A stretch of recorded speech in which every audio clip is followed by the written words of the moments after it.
Ahoj, jmenuji se Vasil a na fakultě jsem členem výukové komise. V Senátu bych se rád věnoval zefektivnění výuky a zlepšení praktických dovedností studentů a zlepšení stravování na fakultě, což zajímá určitě každýho z nás.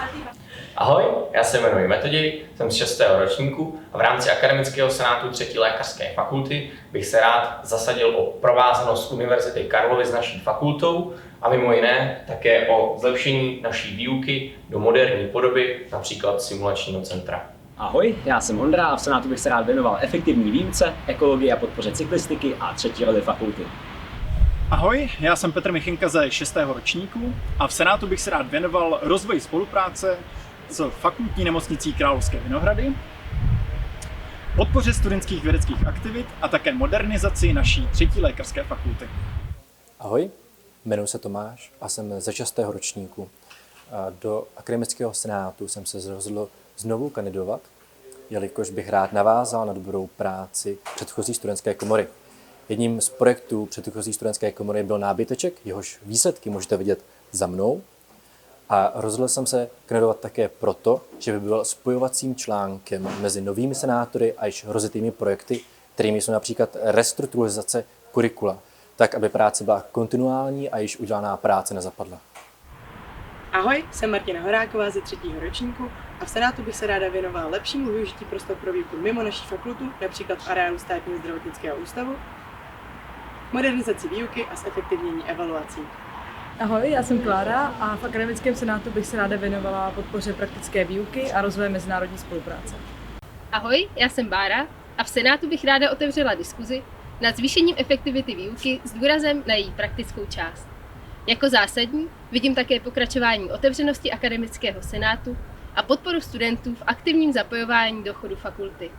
Tak nezapomeň přijít volit. Ahoj, jmenuji se Sam a v Senátu bych se rád věnoval rozšíření e-learningových materiálů, a to zejména videí, záznamů z přednášek anebo licencování výukových programů. Ahoj, jmenuji se Standa a v Senátu 3. lékařské fakulty bych rád prosazoval licenzaci moderních studijních pomůcek, jako je Ambos či Osmosis, a pedagogickou recenzi studentských skript. Myslím, že bychom se měli učit z efektivních výukových videí a aktuální skript sepsaných buď našimi učiteli nebo s jejich kontrolou. Ahoj všichni, já se jmenuji Martin a v Senátu 3. lékařské fakulty bych se nejraději věnoval výuce. Z pohledu nás, studentů, bych se jednal hlavně o její zefektivnění a modernizaci, plus bych se rád zasadil o subjektivnění metod testování našich znalostí. Kromě toho bych se rád zaměřil na 3. roli fakulty, kterou je obecně edukace a osvěta veřejnosti a která u nás v Česku na rozdíl od západních univerzit nemá takovou tradici. Ahoj, já jsem Hanka, jsem studentka 3. ročníku a v rámci Akademického senátu 3. lékařské fakulty bych ráda podpořila dostupnost a licencování nových moderních výukových pomůcek, jako je například Sketchy Medical nebo Osmosis, a dále pak také větší začlenění praktické výuky. Ahoj, jmenuji se Radek, studuji všeobecné lékařství a v Akademickém senátu 3. lékařské fakulty bych velmi rád podporoval všechny studentské spolky, stejně tak jako další mimostudijní aktivity našich studentů. Ahoj, jmenuji se Ondra, jsem studentem všeobecného lékařství a v Akademickém senátu na naší fakultě bych rád podpořil ekologii a možnosti rozšíření zahraniční spolupráce. Ahoj, já jsem Filip, už 2 roky jsem členem pracovních komisí Akademického senátu, výukové a evaluační. Rád bych na tyto zkušenosti navázal i jako senátor. Mými hlavními oblastmi zájmu jsou efektivní kontrola kvality výuky, digitalizace výukových materiálů a objektivizace zkoušení a testování. Ahoj, já jsem Petr a již 3. rokem jsem členem evaluační komise a komise pro výuku. Rád bych hájil vaše zájmy i v Senátu, kde bych chtěl podpořit především praktickou výuku. Takže pokud stejně jako já se chcete učit vyšetřování prsou na modelech, tak přijďte 5. a 6. listopadu k volbám a podpořte mě svým hlasem. Ahoj, já jsem Káťa. V minulých letech jsem se snažila věnovat práci pro studenty a ráda bych tomu pokračovala i prostřednictvím Akademického senátu. Efektivita naší výuky, mezinárodní spolupráce, ekologické otázky a transparentnost Akademického senátu jsou témata, kterým bych se ráda věnovala. Tak 5. a 6. listopadu určitě přijďte k volbám. Hey guys, I'm Ruben, and the reason why I think you should vote for me is that I'll do my level best to be a bridging representative not only from the students and to the Senate, but also from the Senate and back to the students. I believe this is fundamental to such a position, and yet something we have great potential to improve on in the future. I believe I will represent us and our wishes in an honest and constructive manner.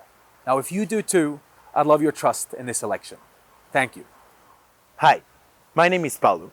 I'm a third-year student of general medicine running for the Senate. My intentions are clear. I want to bring us closer to the Senate.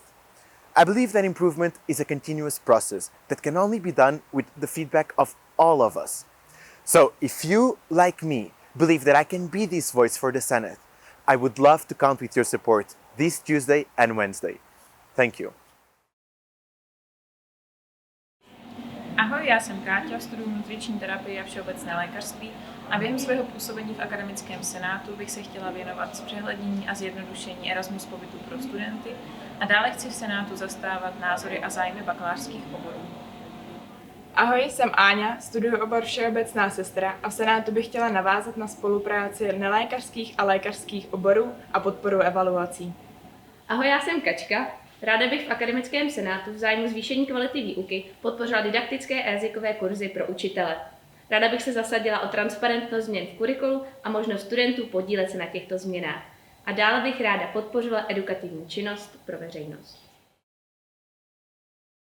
Ahoj, já jsem Marta a v senátu bych chtěla ve prospěch pregraduálních i postgraduálních studentů využít zkušenosti a kontakty ze svého dosavadního působení ve fakultním senátu i celouniverzitní studijní komisi. Plně si uvědomuji, jak je důležitá naše podpora férovosti zkoušek na podkladě kvalitní výuky a adekvátních studijních materiálů. Nadále bych také chtěla pomáhat čerstvým absolventům k jejich snadnějšímu přechodu do klinické praxe, kvůli čemu jsem v roce 2014 spoluzaložila a následně organizovala veletrh práce 3. lékařské fakulty TriMedJob. Dobrý den, jmenuji se Jakub Fuxa, studuji v postgraduálním studiu a pracuji na ORL klinice tady na Vinohradech. V akademickém senátu bych se rád věnoval postgraduálnímu studiu, zejména zvyšováním atraktivity postgraduálního studia tady na 3. lékařské fakultě. Jednalo by se konkrétně třeba o nabízení různých benefitů pro potenciální postgraduální studenty, například příspěvky na bydlení. Za další například také zvyšováním nabídky různých zahraničních výjezdů, ať už do vědeckých nebo klinických institucí. Ahoj, jmenuji se Honza a jsem čerstvý absolvent a student PhD na naší fakultě. Z této pozice bych se chtěl zasazovat hlavně o to, aby naše fakulta, tedy celé studium a hlavně klinické stáže v 6. ročníku, tvořily dobrý odrazový můstek pro nás, studenty, tedy čerstvé doktory, při nástupu do klinické praxe.